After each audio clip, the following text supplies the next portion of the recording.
Okay, well, good morning everyone, and welcome to everyone here in person and to those of you who are also joining us online.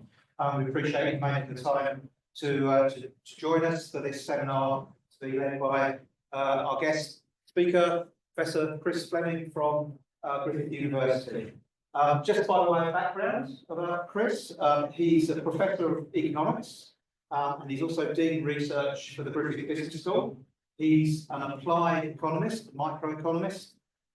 His research interests and their long-standing interests are in ecological and environmental economics, nature-based solutions to climate change, sustainable development, and livelihood pathways well-being.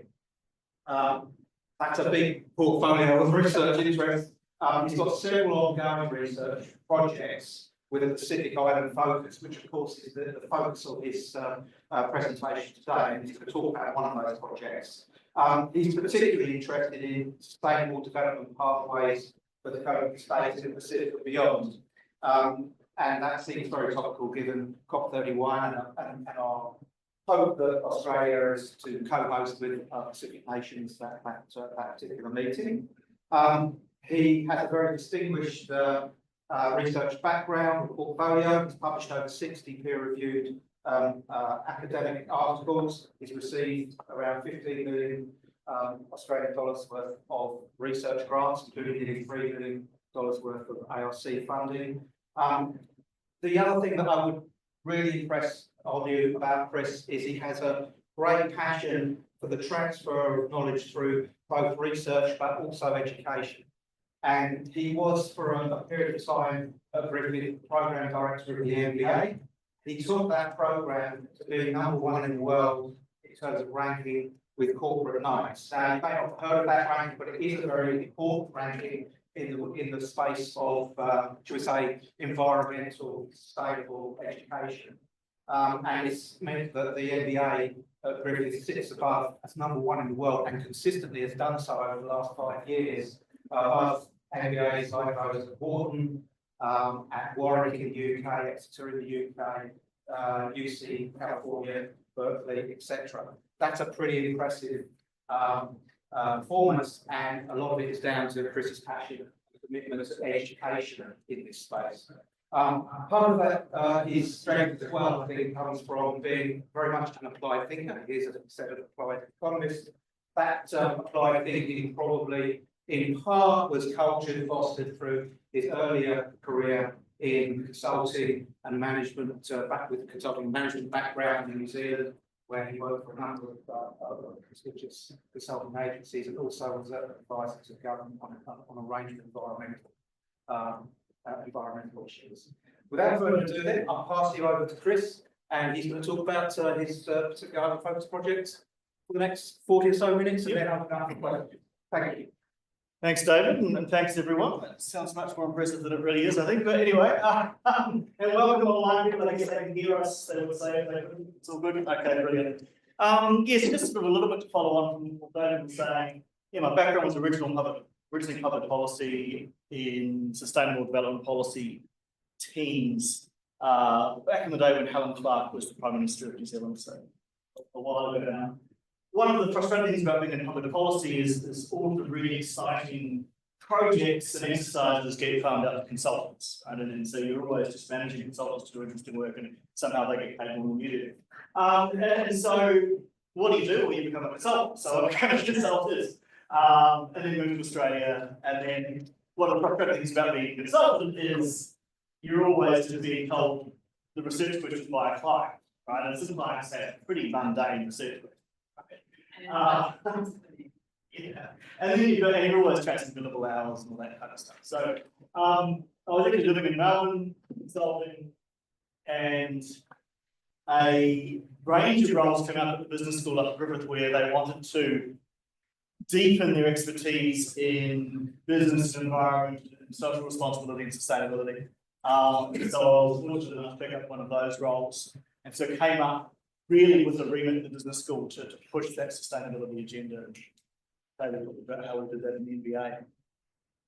10 years ago now, so I was doing more sort of environmental economics research mostly in Australia, a little bit in New Zealand, and a little bit elsewhere. But mostly focused on just making sure that when we make decisions at a policy level in particular, we do think about the social and environmental impacts of those decisions.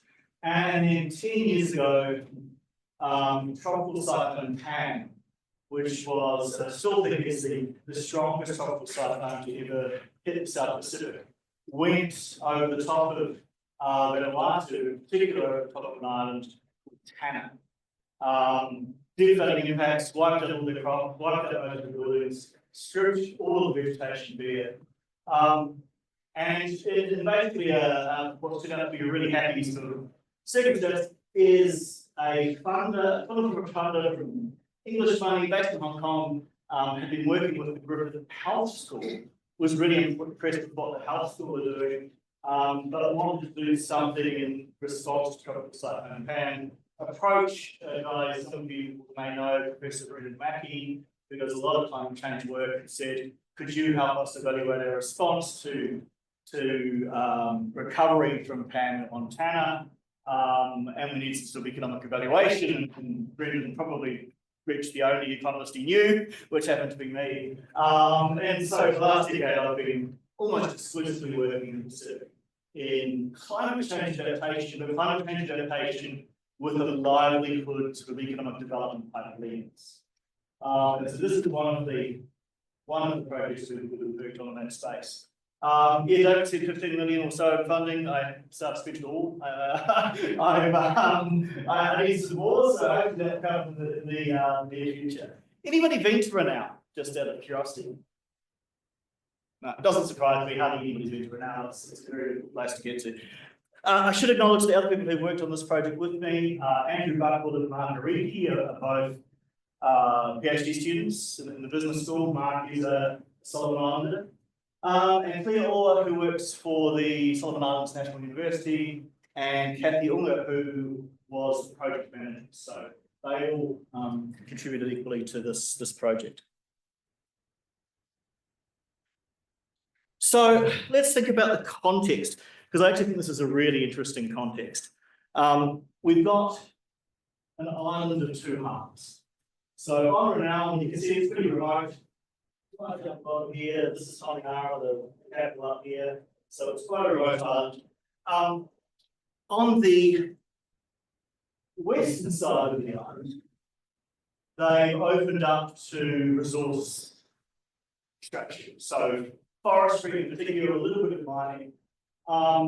And as a result, they've got the airport, they've got the West Road, they've got the police station, they've got electricity, they've got shop, right?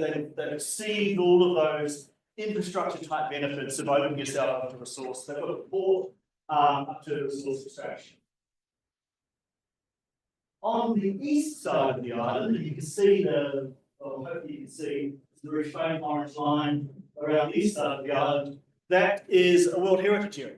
World Heritage listed 27 years ago.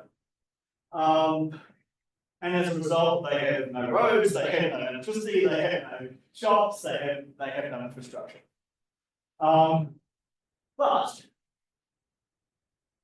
the western side also has a severely degraded environment. The eastern side has an incredibly well preserved environment. And in fact, it's really noticeable as you come from the airport and you drive to go to the eastern side. It's almost like there's an invisible line between the World Heritage Area and the rest of the island. Suddenly, the canopy is much larger. Suddenly, the birds are much louder. Suddenly, it's cooler than it was. And suddenly, the road stops working. But they have seen this real environmental benefit from being World Heritage listed. Now, they were promised back in 1998 that if they became World Heritage listed, then tourists would flock. Tourists would flock to this island and they would see a return, not from resource extraction, but they would see a return from tourism. And you can see there's 4 villages around the lake, and that was the focus area for the study. And around the lake, there's a series of bungalows where you can stay the night.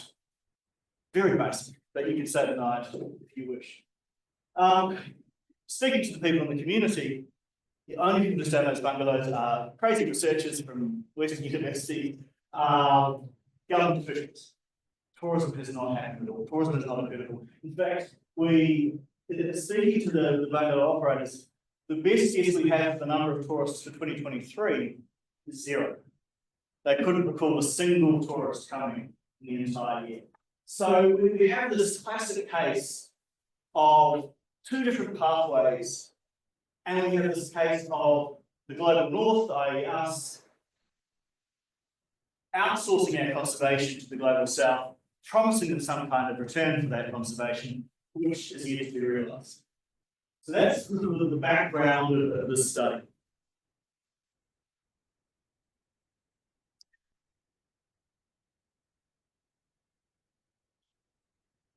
What is interesting about the World Heritage Listing? Oh, and by the way, Mark on the left hand, Rob on the right, two PhDs who helped us with the what's interesting about the World Heritage Listing is it's not legally binding in the Solomons. So there is actually no formal protection of that area according to any national laws or policies. And so the protection, the conservation, has been a voluntary decision by the communities. They are incredibly proud of their World Heritage Listing, and as a result, they've kept the resource extraction companies out. The Solomons government now wants to formalise that forest protection, and so it's going through a process of identifying areas across the country, actually, but including in East Rennell, areas for formal forest conservation protected by law. And as a part of that, they want to try and identify livelihood opportunities for the communities living in those conservation states and ecosystem-based adaptation to climate changes, which are beginning to appear. And so we were commissioned by the Secretary of Pacific Regional Environment Program, most people know the SPREC. We were commissioned to try and do that, to figure out some livelihood opportunities and do some climate-based adaptation project identification for East Rennell.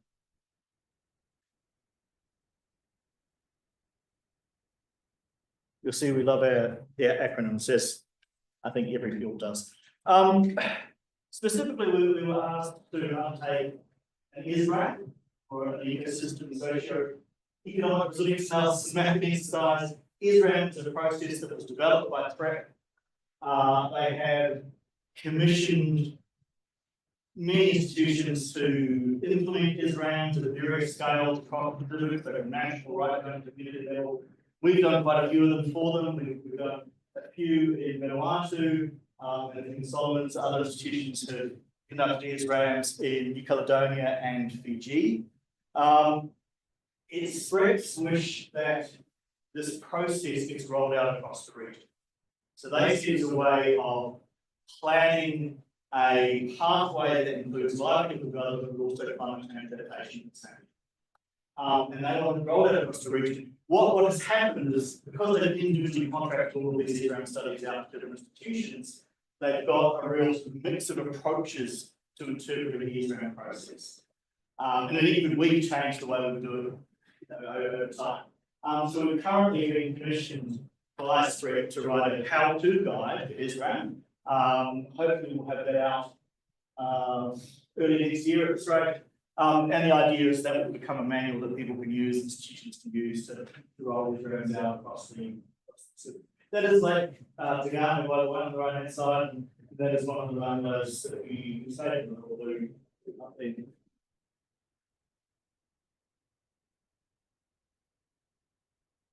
Okay, so what does an ISRAM look like? It's quite an involved process.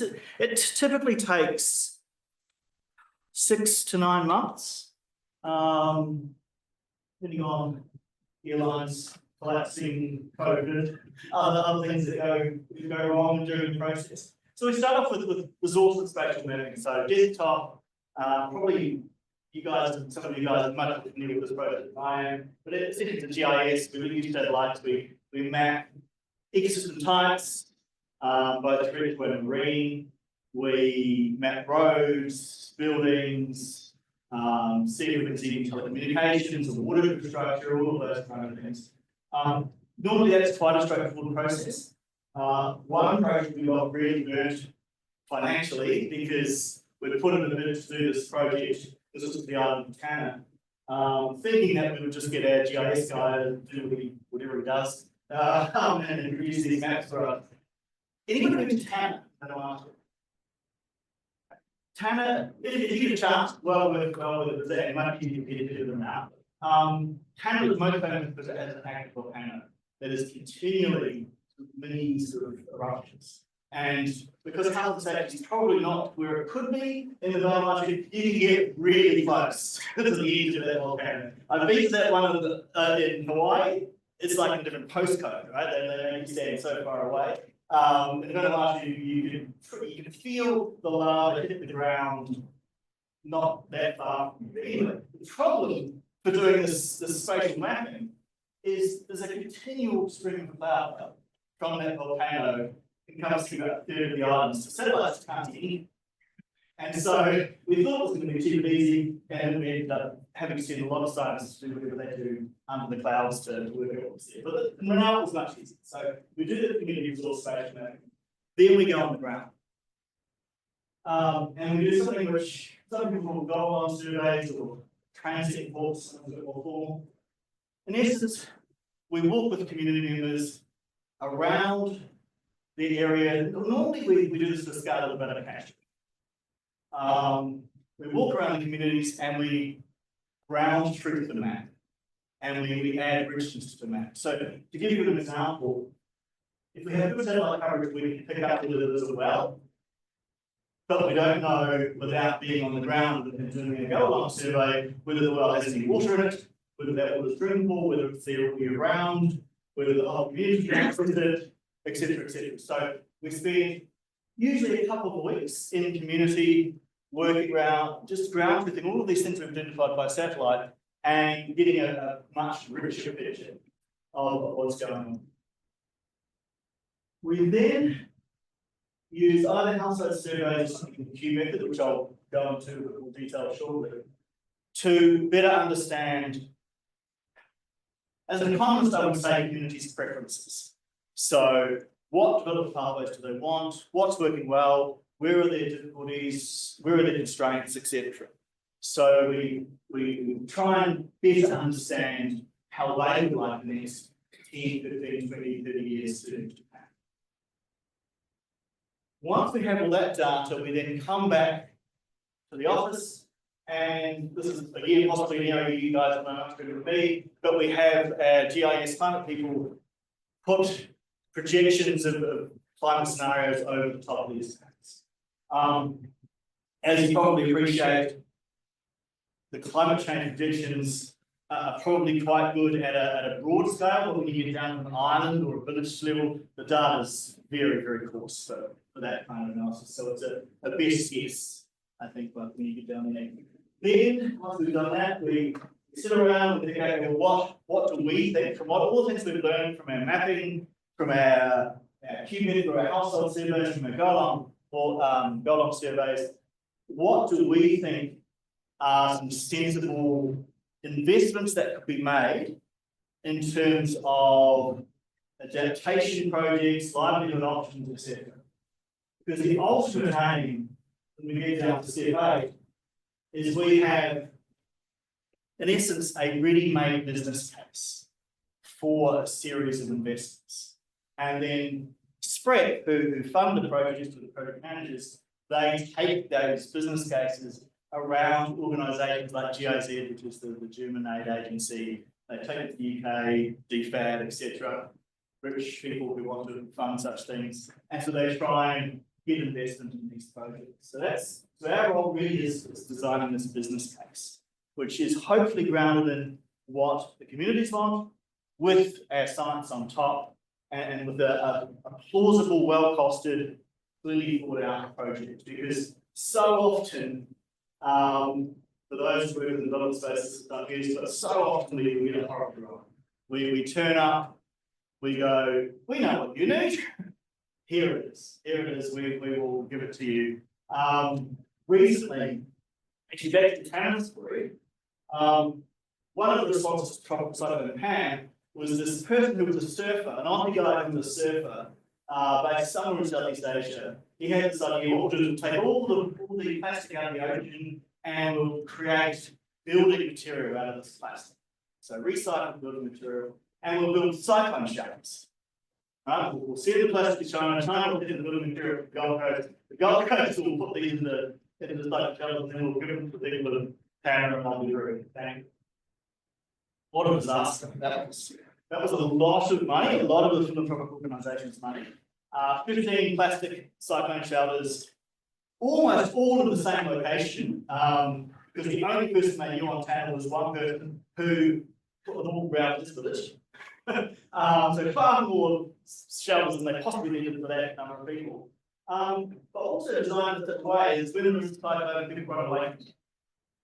Because two reasons. One is, even though they're designed to Category 5 Australian standards, they're corrugated iron roofs.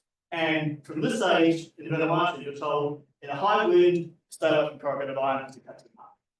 So they see the roofs and go, I'm going to get away from this building. So that is problem number one. Problem number two is that in traditional cyclone shelters, they are dug into the ground and they're very low. And that's because when people get inside, they can hold onto the rafters and keep the roof on. Of course, our Western design plastic cyclone shelters have the rafters up there somewhere, and they can't reach them and hold them. So they actually feel unsafe. Even though technically they probably quite are safe, they feel unsafe, so they don't use them cyclone shelters. So really important to this process is we understand traditional ways of doing things, traditional knowledge, community preferences, and marry what we know, our technical expertise, with the way they've been doing it for generations. Otherwise, we end up wasting money and leaving basically plastic houses in a place that had no plastic before we turned up. Q, climate change. But for the stakeholder engagement, then once we identify our alternative pathways, we have to get the government on board. We have to work with NGOs who are also working in the same area, and of course the project manager will spread. We then do a criteria analysis, which I'll talk a little bit about more later, and then we come up with our wish list in terms of, depending on how much money you've got, do project 1 first, project 2, project 3, etc.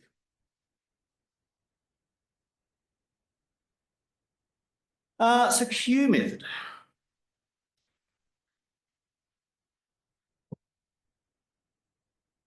What we're trying to do with Q is understand communities' preferences or perspectives.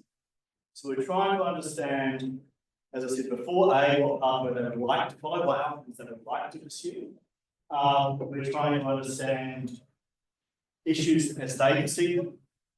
We're trying to understand things that they think actually work very well, distributed flow. The beauty of this method, and I'll talk more about the process shortly, the beauty of this method is we use high-school samples, which is good in the community, which are obviously often only a few houses.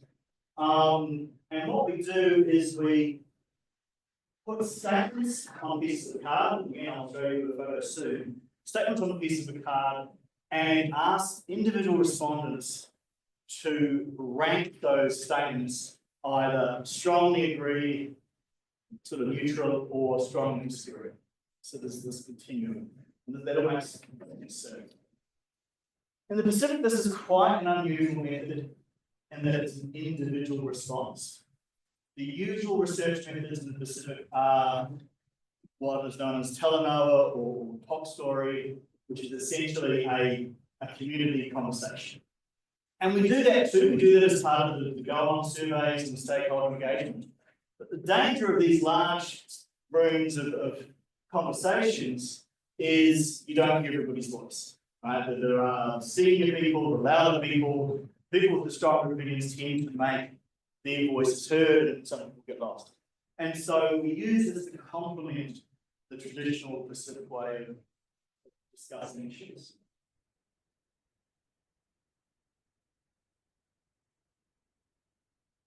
So we ended up with 36 statements. And this process of coming out with the statements is probably the longest and most iterative stage of the Q. So we use sort of our knowledge of having done this before and having been to the community, the obviously draw from literature, we draw from experts, we road test, we normally start with a much longer list of 60 or 70 statements, we slowly whittle them down, round and round we go, very iterative process, and we pilot. And then normally once we've got to a final number, between 30 and 40 seems to be a good number. More than 40, the task becomes too long, and people just randomly start throwing cards out. Too short, you don't really get the richness you need. So between 30 and 40 is good. And we'll put them on a card with English on one side and local language on the other two. So here's a snapshot of some of the statements that were among 36 for this particular project. So you can see things about resource issues and climate change, customers is always central, and then we talk a little bit about entrepreneurship, business partners, and so on.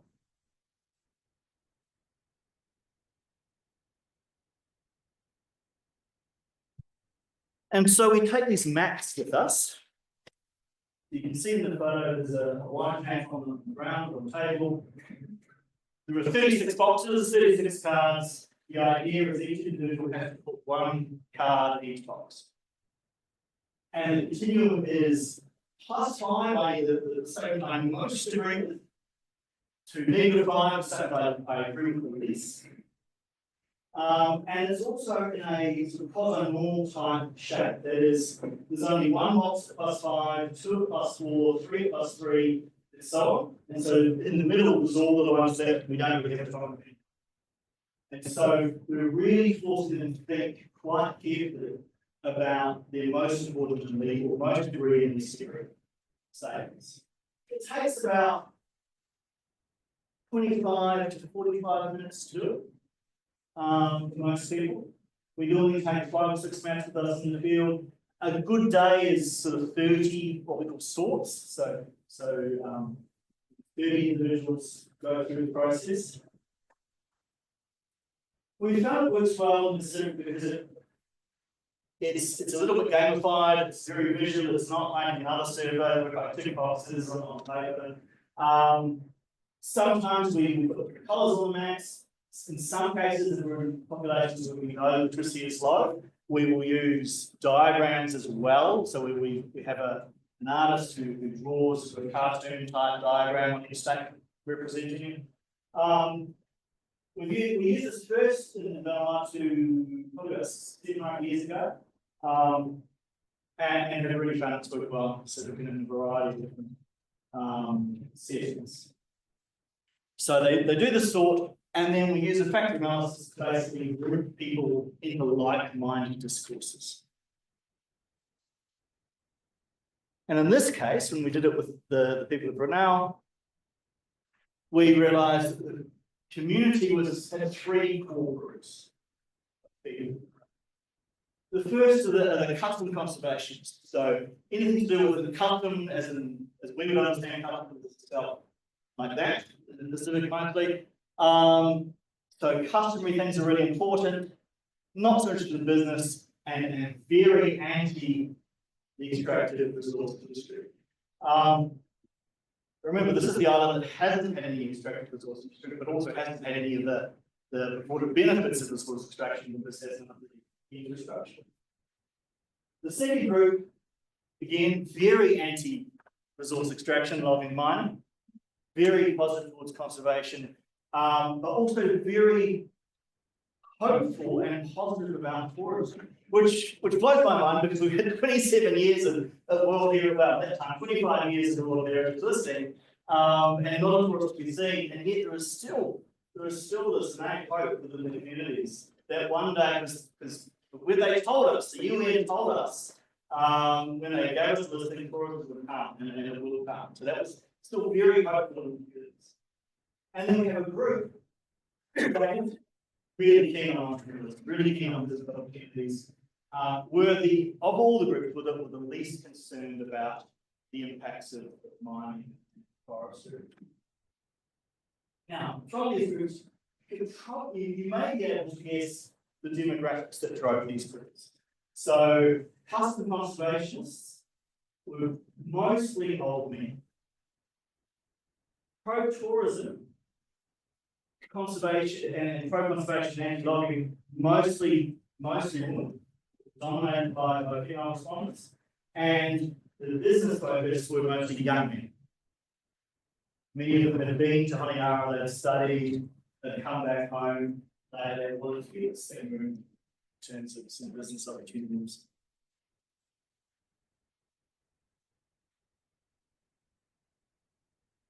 One of the other things we can do a lot of analysis of the queue, but I'm just going to pick out some of the highlights. One of the things we can do is look at where are the statements that most groups are in agreement, and where are the statements where the groups are polar opposites. So you can see everybody has tourism offers good opportunities, right? So just to clarify the table, columns 1, 2, 3. So 1 is the first group, conservationists. 2 is the second group, so that was the pro-tourism and conservation people, and 3 is the third group, so that was pro-business group.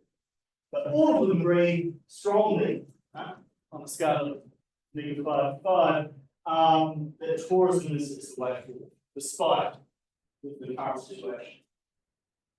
Everybody's slightly sort of a bit different, but slightly involving the idea of they need to work to cook, all of them different around particular rules and enforcement. Trying to dig into that finding, they were a little bit perplexed why the government was suddenly deciding they needed to formalise the conservation of their wellbeing area. They were like, well, we haven't cut it down the last 25 years. Why all of a sudden does the government want to have a rule about it? No, we don't need to enforce it. It's just the way things are. It's just the way we do it.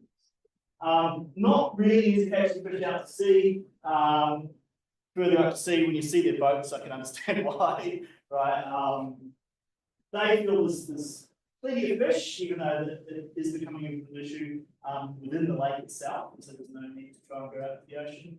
And quite benign on the loss of customary knowledge. They actually don't think it's been lost, so they think it's still quite strong. So where they don't agree as you can see the pro-business people are very concerned about young people not wanting to stay on the island, wanting to go to Honeara, the capital city, and live a more developed in the Western context life. So that's a big concern for the final group. The first 2 groups were worried about it. Because of conservationists, they were really concerned about water supply and brought it up a lot, but none of the other groups thought it was an issue. So I'm not quite sure what's behind that relative concern. They're all living in the same place, you think they all face the same constraints. But they were really concerned about that. There was a perception that people were wasting water from the street. The old men saying, these young men, they wash every day, why do they do that? Wasting water. So maybe that's coming through there.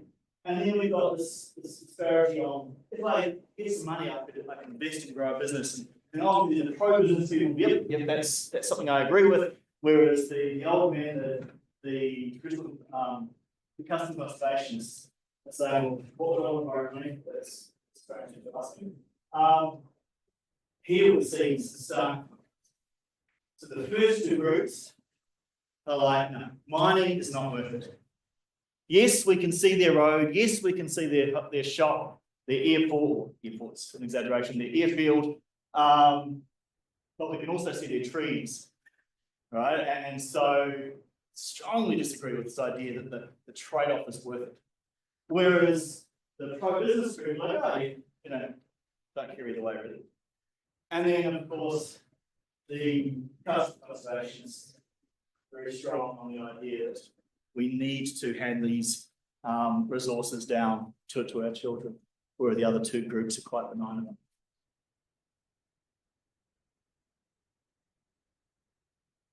So what we do now is we go away. We've done the queue, we've done the goal surveys, we've done the mapping, we do the climate on top, and then we come up with some ideas. These are ways we think we could help this community develop, become more resilient, and so forth. And let's road test these with policymakers, NGOs, and fine. So you get a Honiara, and that's when we have the big town hall kind of conversation. We put forward our ideas back and forth, etc. And these are the criteria we use to judge whether a project may or may not be within the recommend. So, does it give you security around climate? Does it protect habitats, etc.? Does it increase food security, water security? Is there a livelihood pathway here? Is it going to pass sort of a benefit cost here? So if we have to put a business case and shop this out to a philanthropic organisation or an aid agency, is it going to look good because they're going to want to look at it from a benefit cost point of view? And of course, is it consistent with traditional ways of doing things? Because if we're coming up against that, we're going, it's unlikely the project will be sustainable. Back to that story of the plastic cyclone shelters on Tanna. I actually went to Tanna in March this year, 10 years after the first cyclone shelter was built, as a long-term evaluation to go, okay, well, despite all of the obvious problems, has this worked? And I think the answer is it's a really mixed story. So, as cyclone shelters, have they worked? No, not at all. Have the power systems, the solar power systems worked? Some of them work. Did they need these massive, big power systems with very complicated batteries, etc., off the grid units? Probably not, because the only thing they do with it is charge their phones. Right. So it would be much cheaper just to get a single panel and a phone charge. 3 of the houses are used as a school classrooms, so well, that's fine. The one that was supposed to be a medical centre still has the same medical bed that it had 10 years ago, and nothing else. It's just empty.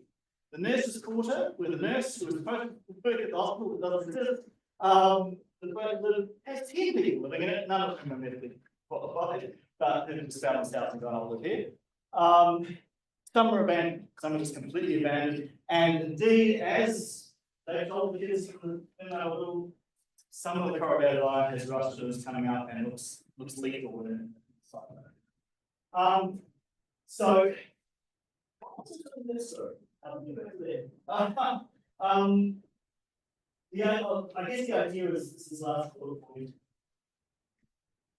It needs to be coherent with their knowledge and their way of doing things. Otherwise, it's not going to work. It's going to be banned. They're not going to understand what it's there for, and we risk stuffing it up.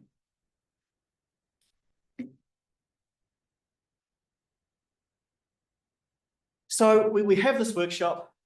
We present a whole range of potential projects, usually sort of half a dozen to 8 maybe, and then we try and whittle it down to about 3 or 4 to do a deeper analysis of, where we start getting better handle of the cost of doing things, what's involved, what the step process would be, who could do it, etc., etc. And so once we get down to, I think in this case we've got down to 4 different projects, we do this multi-criteria analysis. Now, economists hate multi-criteria analysis, so when I say this in an economics audience, I get boos and things when I'm like that. There's a lot of suspicion because most economists, well, a lot of economists believe that if you just did a benefit cost analysis properly, you wouldn't need to think about other criteria. I kind of get the theoretical argument, but nonsense. It's just life doesn't work like that, particularly in communities where most of their life is not part of a formal economy. Right? These people mostly grow their own vegetables, catch their own fish, build their own housing, etc. So they don't buy everything like we do. So the criteria: does it reduce social and environmental vulnerabilities? Does it restore or at least conserve ecosystems? Do we get benefits even in the changing climate? Is it policies and at multiple levels? We mean both national government policies, but also provincial government, but also community, local ways of doing things. And does it enhance their abilities? So we use all of these criteria. We'll be given the weighting, and that weighting is discussed quite a lot in the town hall. With various stakeholders, and then we rank the different projects. And so when we do that, Oh, and of course, we do a bit of a sensitivity analysis. So if we change the ranking or the weighting of second criteria, does that change the order of projects? And so in this case, we came up with 4 projects in that order, in the 1 through 4. So the rationale for 1, I'm assuming everyone knows read plus in front of you. I had to look up what the acronym stood for last night, just in case somebody asked, because I'd forgotten. It's reducing emissions from deforestation and forest degradation. Look, the logic is we've asked this community to take on a conservation effort for all of us. We told them tourism would be the payoff. Tourism has not been the payoff. We need a way of transferring some of the benefit that they have bestowed on all of us from the global north to the global south. And therefore, carbon credits, red plus, etc., is an obvious way to try and do that. Because that could give them some seed funding from which perhaps they could start to get the tourism infrastructure in place or other business opportunities. Project number two comes up almost every time we do a project in the Pacific. One of the issues in the Pacific for almost all of these communities is the population is growing rapidly, so the birth rates are quite high. They have better access to medical facilities, so the mortality rate is dropping, and so populations are exploding in some of these communities. Now, traditionally in their subsistence gardens, they've had rotation practices. And so they rotated crops and left some areas of their garden fallow, in some cases for 7 years, so for long periods. Now, as population pressures increase, they have to increase the speed of that rotation, fallow areas get shorter and shorter, and therefore the productivity of the garden starts to drop. And how do you respond then? Well, you increase the size of the garden, which means you start moving into primary forests and so forth, and cutting them down and creating gardens. So one way to prevent that forest loss and all the downstream problems of doing that, in terms of water quality, etc., is to improve the agricultural productivity in a way that doesn't rely on importing inputs, right? We're not saying you need more nitrogen, here's some money to buy some nitrogen. We're saying how do you improve productivity within your existing systems? And often it's about, rather than clearing the land for a garden, growing the garden in among an agroforestry approach, because you're getting more protection from the sun and heat from the tree canopies. Then we said, okay, look, clearly the community is still committed to tourism as a pathway. It's not a straightforward pathway because it's a really difficult place to get to. There's no infrastructure. You need to be in a very intrepid forest to take it on.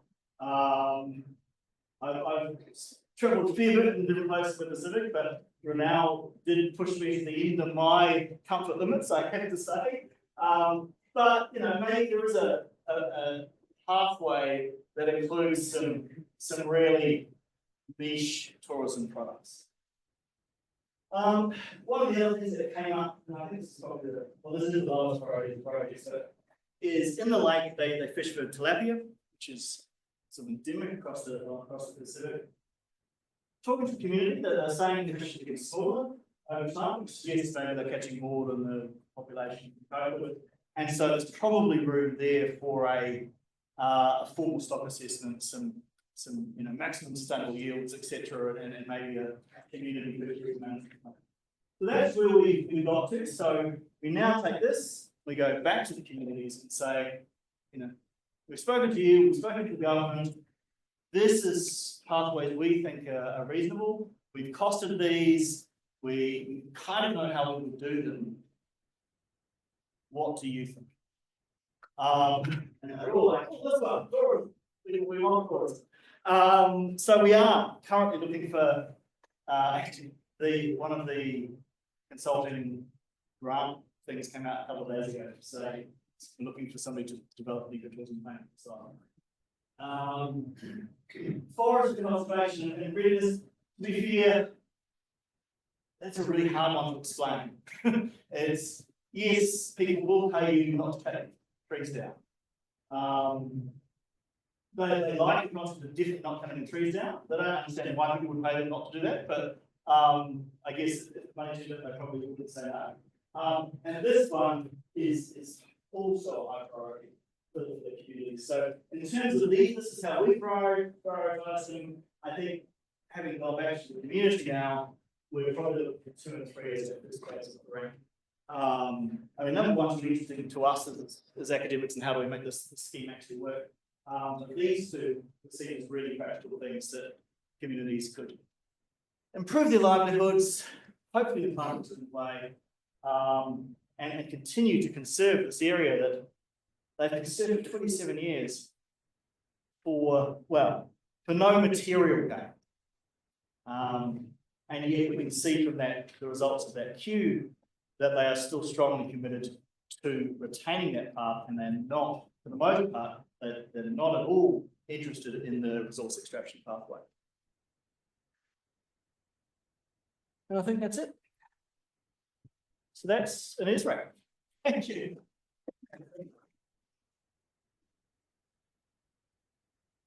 So do we have any questions? Yeah, very interesting. Two questions. One, when you do the cube sort method in the community, what's the kind of broader framing that you're giving about why they're doing What? what's the are they doing an overall goal to optimize?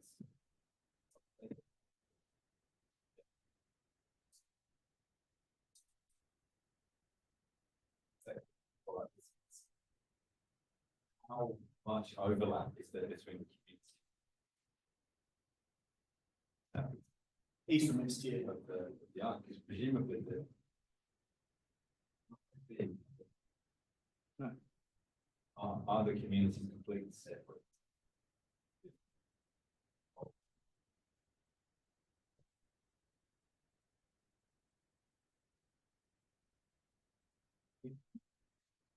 So in terms of the first question, we have what we call a primary question or a framing statement. So in this case, it's if we could make a difference in the community, is that question? It's usually around a forward-looking question. So it's usually, if we were to make a difference, what would you like your community to achieve or to look like in 10 years? Or thinking about 10 years from now, those kind of forward framing primary questions that sit over the top. But in the background, while we're introducing ourselves and the project, etc., we explain who we work for, and we are in the process of trying to develop a business case for investment in their community, and we want to make sure we pose investments that are aligned with things they want. Is it also then there's an idea that there's a limited pool of investment? Yes. Yeah. So in practice, what happens is final report is, here are the things we recommend based on all of the previous reports. Here's the costings, the initial costings we've done on these things. And then Sprep takes that. And Sprep, I'm wondering for the yep. Do you give them an idea of what an actual amount of investment could be achieved? Because I might think, oh, well, someone's going to give it. This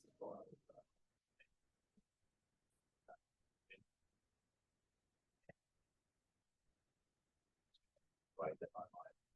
Yes, yeah. I honestly don't think most of these communities really connect with those dollar amounts, right? Because they're just not used to dealing in dollars and currency. Yeah. So we do say dream big. We do say, think what you would like in an ideal scenario, and we say, look, there's limited resources, so we will have to prioritize these things, but don't be constrained. So think in an ideal scenario. But we don't try and say if we had 10 million, because I don't get it. Was there another question? It's just the overlap. Oh, communities, that's right, yes. They're actually quite similar. The road is, to get to from the airport to the lake is basically a day. even though it's a really short distance. And the most of that day involves you pushing out of holes. I mean, obviously they can walk, obviously, but really the ones who live in the west and in the World Heritage area, they only go to the east if they need to go to Honiara hospital or something. They don't have any cash incomes, they don't have a shop. There's a little school there, some send their kids to school there, some don't. But actually it's quite it's almost like two little worlds. Yeah. It's a really interesting place. Who's business days for? Who's in line as a potential? The ad agencies, GIZ, which is the ad agency, they fund a lot of projects. Bezos Foundation, those kind of places. Cabrio funds a fair bit. Come across funding projects before through the climate space. Thanks to Development Bank, come to the party sometimes. DFAC sometimes comes to the party. So yeah, only give anybody. A lot of people we want to have this. Really robust kind of methodology that you're going through there. I was wondering how you developed it. So are you looking at what other are doing, maybe yourself, what were the steps you go through? Yep. And then the second thing is, what's the main weakness that you see? Where do you see it going? First of all, East Rennell was a method that Spring developed as an agency in the Pacific. So they gave us sort of a broad sketch of what an East Rennell should be. We've refined and developed it from just doing it. Learning by doing. I think the biggest weakness is it's quite involved and it's hard to scale. Right, and so can you imagine? Usually, if you get us to do that, it's going to be 6 to 9 months, and it's going to be 6-figure USD. Right? Do you want to do that for every community in the Pacific? That's going to be a lot of money.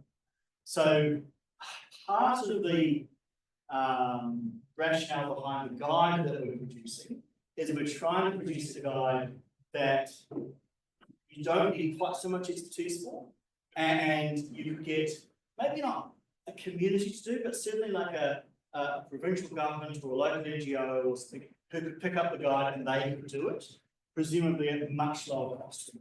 Because I think that's the biggest problem, is trying to scale this thing gets too expensive. And as soon as you're trying to scale it in a single setting by going national island scale, you lose all your nuances and it gets really coarse. Because we have done one for the whole of Vanuatu, but oh my God, I mean, you get really generic kind of outcomes.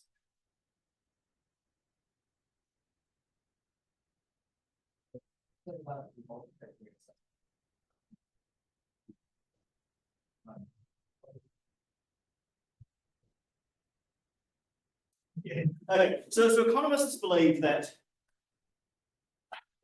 really you should be able to monetize everything and compare the dollar value of benefits to the dollar value of costs, and that will give you the right answer. And that by adding other criteria, you're undermining that core decision criteria of benefit cost analysis. And so they're very judgmental about people who use multi-criteria analysis. They see it as a theoretically incoherent approach. Because they want it to all be under a single metric. So you put everything, all of the benefits, all of the costs, no matter how broad or how secure they might be, into a dollar figure, and you have one outcome. Right? Whereas in multi-criteria, you obviously have to make lots of value judgments about the weightings of these different criteria, what the criteria should be. Truth is, if you try to work with the dollar value, you're going to make a lot of judgments along the way too, right? But yeah, economists, often you will see in texts, and certainly when you speak to economics audiences, they will push back against the idea that you have these criteria and you are using subjective judgment to weight.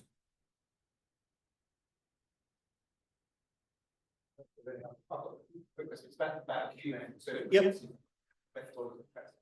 So the Q method to me, from my perspective, it was like an intervention technique that you might associate also with dialogical approach to change.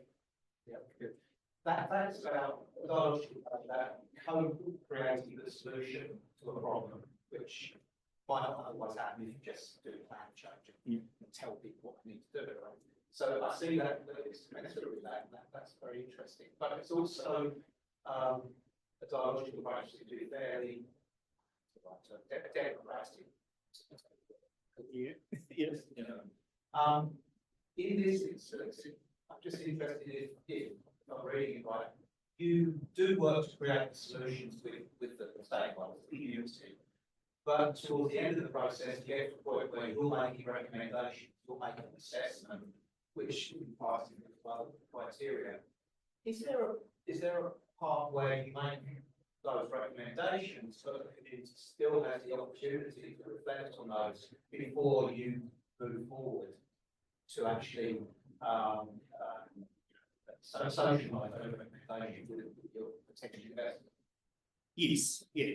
So once we get to that final step where we've got the 4 and we've got them, well, I guess the high level stakeholders, which is government, NGOs, etc., they are the ones that help us bring the 7 or 8 ideas down to 4. So so the community doesn't see all 8, they only see the final 4. But we do take those 4 back to the community and road test them either as acceptable or not, and also road test that ranking. And in this case, number 1, which was the get money out of the carbon markets kind of approach, fell down because they were like, no, we want ecotourism, we want ag extension, which are much, I think, I guess a concept they can more easily grasp. Say number 1 is hard. Yeah. Why? Why would somebody give me money to do what I'm doing now? And of course, technically the carbon market don't. It's got to be avoided. So they have to pretend that they would cut them down, which is yeah. Okay. Any last questions? Any questions online? I didn't comment that there were, but yeah, she was monitoring. Assume that there were. Apologies if anyone's listening in that there were. So we should thank Chris. That was a very, very interesting micro-analysis rather of an intervention around building climate resilience. Thank you. It's really interesting. And Probably quite different to what you guys normally do. yeah. Very, very, and something that, you know, strikes me, it's distant in the sense of where it's taking place, but wow, what an impact for those communities. Yeah, it's always really nice to go back to communities, you know, 3, 4, 5 years later, after Spectre found the funder, they've been in projects, and you can see the agricultural, sometimes you can see the nurseries that have been built with the new trees and seedlings that they just give to the communities, and you can really see those projects coming into effect. That's always a nice feeling. Yeah. Thanks, Chris. I think we're all struck by your passion commitment to the project overall, so thank you again.